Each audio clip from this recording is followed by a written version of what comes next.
Heard survival games are all over the place nowadays, and I thought it would be a great starting point as a beginner game dev. And it took me around 3 weeks to get this done, but it really went too fast that it feels like just 1 week or less even. So with all of that time, I created the game and I called it Slash Night, which is a bit self-explanatory, and I wanna share my progress with you guys.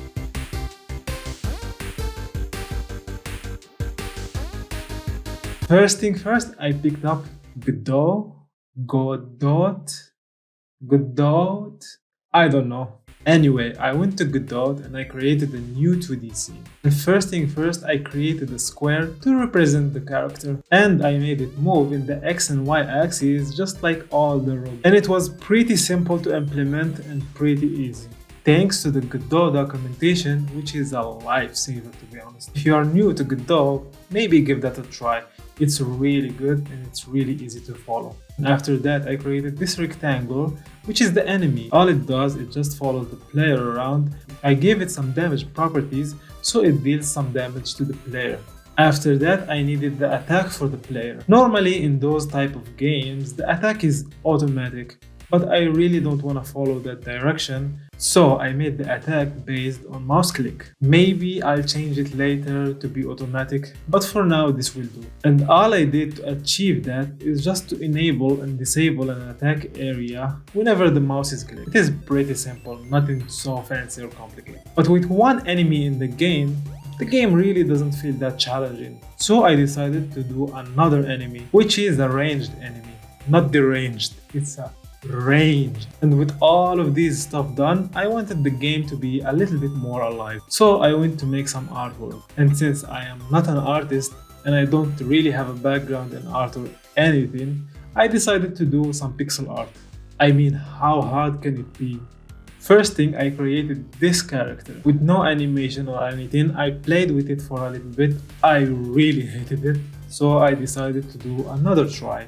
I made the second one with some animations for attacks and running and stuff like that. It came up pretty nice, but with time I really started hating it. So I decided to do it another time. Third time is the charm, I guess. So I created this third character, and with the animation of running and attacking, it really came pretty nice and I really liked it. And then following that, I had to create the art for the two enemies. The enemy that follows you, I decided to make it as a goblin, and the second enemy, which is the ranged enemy, I decided to make it a skeleton that shoots you. They came up pretty nice and I really liked them. And then the last thing I guess in art, which is the level. So I decided to create this nice level. It came up pretty nice. It took some time, but it really came up pretty nice. And I guess for my level of art in this short period of time, it's really good.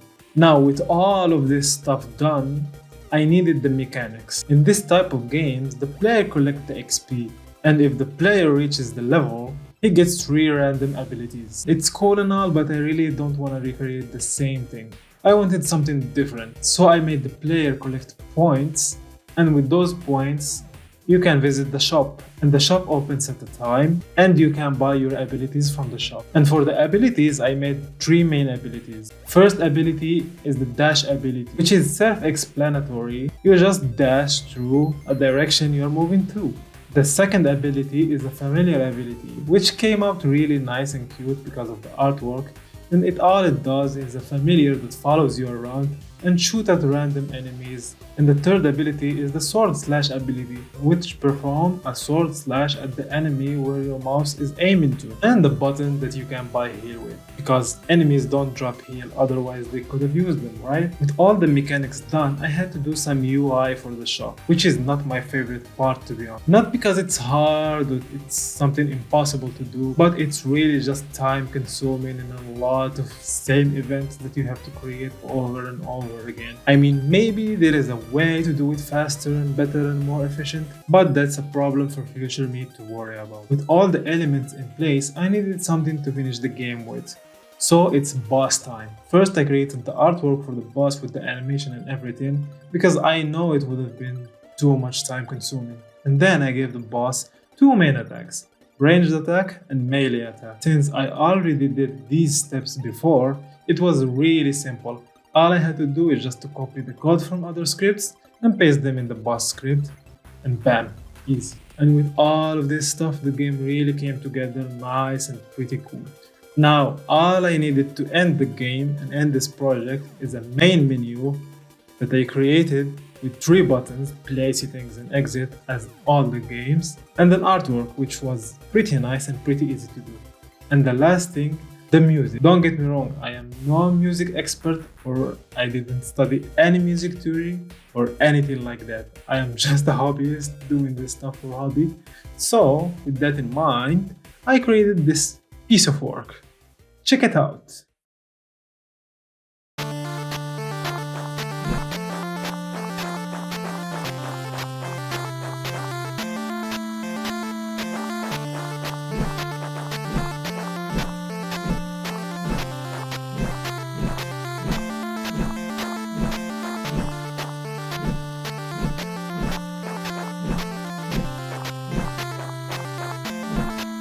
With all of this done, I'm really proud of the progress I made so far in this game. I had so much fun doing art, the music, working with the engine, solving bugs, doing more art, solving bugs, and more bugs, because when you are making a game, you encounter a lot of bugs.